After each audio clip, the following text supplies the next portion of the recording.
हाय, hello, नमस्कार. कशा आहात तुम्ही? मस्त मजेत ना? मी सोनाली. आपल्या यूट्यूब चॅनलमध्ये तुमच्या सर्वांचे खूप खूप स्वागत आहे. तर आजचा दिवस तुम्हाला आनंदाचा, आरोग्याचा जावो हीच ईश्वरचरणी प्रार्थना. तर चला तर मग आज आपण बघूया मोड आलेल्या मटकीची तरीदार झणझणीत रस्सा भाजी. तुम्ही बघू शकता या भाजीला किती तरी आलेली आहे आणि चवीला ही एकदम एक नंबर लागते ही भाजी. थोड्या वेगळ्या पद्धतीने बनवत आहे. व्हिडिओ शेवटपर्यंत बघा. तर लागणारे साहित्य: खोबरं, 2 लाल मिरच्या वाळलेल्या, कोथिंबीर, मीडियम साईजचे 2 कांदे, 1 टोमॅटो, खडे मसाले, धने, तीळ आणि डाळ व फुटाणे डाळ थोड्या प्रमाणामध्ये सगळं घेतलेलं आहे आणि भाजून घेतलेलं आहे तेल टाकून. कांदा, खोबरं, खडे मसाले तेलामध्ये फ्राय केलेले आहेत. नंतर मोड आलेली मटकी थोडं तेल टाकून भाजून घेतली, कारण तिच्यामध्ये जो उग्र वास, कचरट स्मेल असतो तो निघून जाण्यासाठी मी भाजून घेते. थोडी लाल होईपर्यंत भाजून घ्यायची मटकी.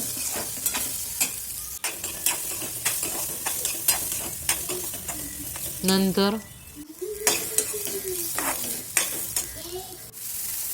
जे आपण भाजून घेतलेले मसाले आहेत ते साहित्य मिक्सरच्या भांड्यामध्ये वाटून घ्यायचं. कांदा, टोमॅटो थोडं पाणी टाकून काढायचं, कारण टोमॅटोलाही पाणी सुटतं. बघू शकता इथे. नंतर कढई गरम करून घ्यायची, त्याच्यामध्ये तेल टाकायचं. थोडं तेल जास्तच टाकायचं, कारण मटकीला तरी सुटण्यासाठी. नंतर मी त्याच्यामध्ये मोहरी टाकली. मोहरी तडतडल्यानंतर जिरे टाकायचे. जिरे तडल्यानंतर जो आपण ग्राइंड केलेला मसाला आहे तो मिक्सरनं तेलामध्ये सोडायचा.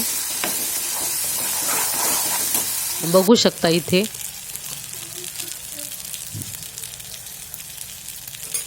तेल सुटेपर्यंत मसाला भाजू दिला. त्यानंतर मी 1 चमचा कांदा लसूण मसाला, 1 चमचा लाल तिखट आणि 1 चमचा हळद टाकून घेतलेली आहे. चांगलं फ्राय करून घ्यायचं आणि थोडंसं पाणी घातलंय. छान भाजीला रस्सा येण्यासाठी, आपण तरी येण्यासाठी त्याच्यामध्ये पाणी घातलेलं आहे आणि तेल सुटेपर्यंत तो मसाला भाजून घ्यायचा. बघू शकता इथे मी भाजीला मसाल्याने बघा तेल सोडलेलं आहे. नंतर जी आपण मटकी फ्राय केली होती का ती टाकून घ्यायची. परत एकदा भाजून घ्यायचं. नंतर गरम पाणी टाकायचं, ज्याला जेवढी रस्सा भाजी लागते तेवढी. नंतर चवीनुसार मीठ आणि कोथिंबीर घातलेली आहे. बघू शकता इथे आपली भाजी तयार झालेली आहे. भाजीला बघा किती छान प्रमाणात तरी आलेली आहे. चला तर मग आपली मटकीची रस्सा भाजी तयार झालेली आहे. आवडल्यास लाईक करा, कमेंट करून सांगा कशी झाली आहे आणि चॅनलला सबस्क्राईब करायला विसरू नका.